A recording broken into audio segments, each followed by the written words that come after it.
You know, I talk often about hearing God's voice because I believe it's so pivotal in a child of God's life. How can we follow him? How can we be taught by him, be comforted by him, be encouraged by him, be warned or corrected if we cannot hear his voice? And child of God, most of the time, he talks to me with just thoughts in my mind. I will just get a thought and I know it's him because it seemingly just comes out of nowhere. Or it's an answer to question. This morning I was praying and I said, Lord, you know, if it is your will, if you have a word for me, a theme for this year, can you let me know? In the moment I said that, I'm talking seconds later, I heard the word victory in my mind. I didn't hear anything audible. It was a thought, but I knew he answered my question. And in fact, 2 days before that, I had posted something about a quote from Winston Churchill about victory. So I knew that that's exactly what he was honing in on. So child of God, just pay attention to those spontaneous thoughts that you receive throughout your day, especially after you ask God a question. I want to give you an assignment. It's an assignment. In 2015, I took a Bible study class called 4 Keys to Hearing God's Voice by Dr. Mark Verkler. I recommend this to anybody. If the Lord gives you a piece, buy the book. I have the DVDs. You can just read the book. However you want to do it. You will be so helped with this Bible study. And one of the first assignments he does, and I want to give this to you. If you have to, when I spend time with God, I often put soaking worship music on in the background. No words. These are just musical worship music with no words. It kind of keeps me honed in and not distracted by other sounds. And if that helps you, then do that. Put that on.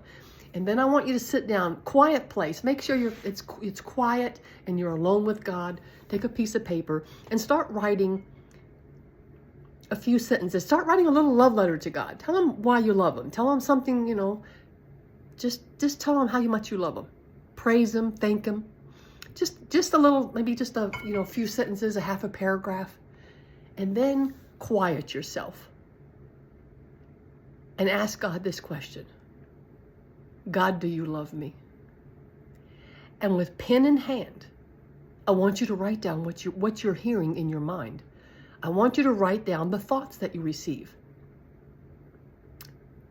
And every time I taught this class in the Bible studies, the ladies they can share if they want to. And every time, God not only answered the question, he spoke specifically into that woman's soul. One lady, he just comforted her about her son, who was addicted and was in rehab. That's what he addressed.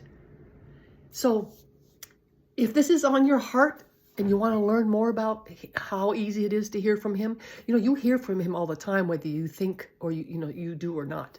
You're just accepting every thought that comes into your mind as your own. But sometimes they're from God. Sometimes they're from the enemy. Sometimes they're from your flesh. And if you start practicing, start dissecting, as we learned in high school in English class, start dissecting your sentences, start dissecting your thoughts. If you get a negative thought, stop and say, where did that come from? Where did that come from? And if it's from the enemy, spit it out. You don't have to receive any thought that you don't want to. If it's a thought, call your friend. And you call and she needed encouragement. You know it's from God. So I encourage you, work on your relationship with God. I mean, can you imagine having a friend and you're the only one that ever talks? You're not going to build a relationship that way. God speaks to us, and he can speak to us without even saying a word. It's just amazing. It's supernatural. I mean, he's inside of you. You can feel him. You can feel his promptings. You can feel sometimes his feelings. It's amazing. Develop a relationship with him. That's what he wants most. He wants to be so close with you that you two become as one. You know how couples, they start acting like each other and looking like each other? That's what he wants. And life just gets better and better and better with him. If your life is not getting better with him, examine your life. The Bible says examine to see if you are in the faith. Because if your life is not getting better and you're not blessed coming in and blessed going out, even with the troubles on your path, you're focusing on the wrong thing. Isaiah 26:3. You will walk in perfect peace if you keep your mind on Jesus. Keep your mind on him all the time by giving him all your cares, all your troubles, asking him for wisdom, what to do. I mean, I even ask him, what should I make for dinner? I've done that. I've said, what should I wear? And all of a sudden I get this whole outfit in my brain. You know, I can see it. Child of God, there is nothing too small that he is not interested in for you. Think about that. If you have children, is there anything that you don't want them to come to you for? You want to listen to their favorite things and their favorite songs. God's the same way. Child of God, get this and your life will be changed.